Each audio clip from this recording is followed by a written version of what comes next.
Keuangan Sri Mulyani mencopot seorang pejabat Ditjen Pajak karena diduga menerima suap dalam pelurusan pajak. Direktorat Jenderal Menteri Pajak. Keuangan Sri Mulyani juga Komisi mengatakan Pemberantasan pejabat Korupsi yang KPK dicopot telah kembali mengajukan mengusut pengunduran dugaan diri suap sebagai lingkungan aparatur Ditjen sipil negara. Pajak. Menurut Dalam Sri surat perintah Mulyani, penyidikan yang pencopotan beredar ini menyebut untuk KPK memudahkan telah KPK menetapkan dua menyidik. Stop, stop, stop, stop korupsi. Jadi, sebenarnya korupsi itu apa sih? Penasaran kan? Kami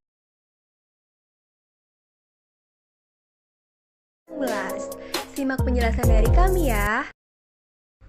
Korupsi. Korupsi. Korupsi berasal dari bahasa Latin corruptio yang mempunyai kata kerja curampere yang artinya busuk, rusak, menggoyahkan, memutarbalik, atau menyogok. Sedangkan menurut Kamus Besar Bahasa Indonesia, korupsi diartikan sebagai penyelewengan atau penggelapan uang negara atau perusahaan dan sebagainya untuk kepentingan pribadi maupun golongan. Selanjutnya, kita akan bahas kasus-kasus korupsi yang pernah terjadi di Indonesia. Yang pertama, kasus korupsi EKTP.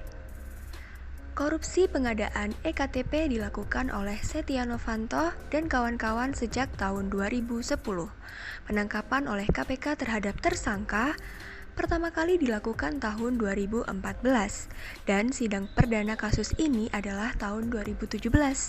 Kerugian yang harus ditanggung negara karena keserakahan Setia Novanto dan kawan-kawannya ini sebesar 2,3 triliun. Banyak sekali kan? Atas ulahnya ini, Setia Novanto divonis 15 tahun hukuman penjara. Yang kedua, kasus korupsi Gayus Tambunan.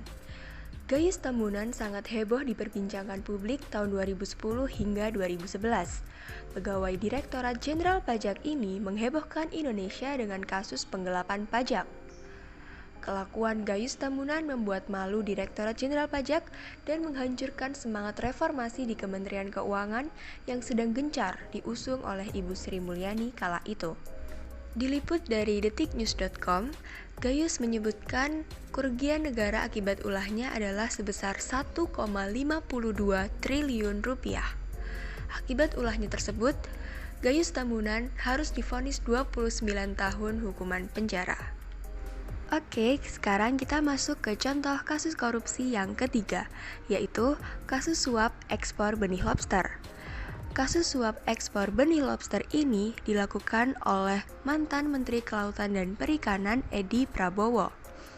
Edi Prabowo yang baru menggantikan Ibu Susi Pujiastuti sudah membuat banyak kebijakan kontroversial di Kementerian Kelautan dan Perikanan.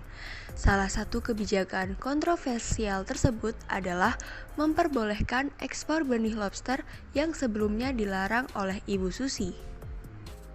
Proses kebijakan ekspor benih lobster ini dipenuhi oleh praktik suap-menyuap. Sampai saat ini, kasus masih dalam tahapan penyidikan oleh KPK. KPK sudah menetapkan sebanyak 7 tersangka dan menyita total 89,9 miliar aset dari para tersangka. Edi Prabowo sendiri terancam menerima hukuman mati karena melakukan korupsi di masa pandemi. Contoh kasus korupsi yang terakhir adalah kasus korupsi Bansos COVID-19. 1 bulan setelah penangkapan Edi Prabowo, netizen digemparkan dengan kasus korupsi bantuan sosial COVID-19 berupa sembako untuk masyarakat di Jabodetabek yang dilakukan mantan Menteri Sosial Pak Juliari beserta kawan-kawannya. Bapak Juliari menerima suap dari perusahaan penyedia bansos agar ia menunjuk perusahaan tersebut. Tidak hanya itu, nilai paket sembako yang diberikan ke masyarakat juga dipotong untuk setiap paketnya. Kasus ini baru masuk persidangan tanggal 21 April 2021. Ancaman hukuman bagi Pak Juliari dan kawan-kawannya adalah hukuman mati karena mereka melakukan korupsi dana sosial di masa pandemi.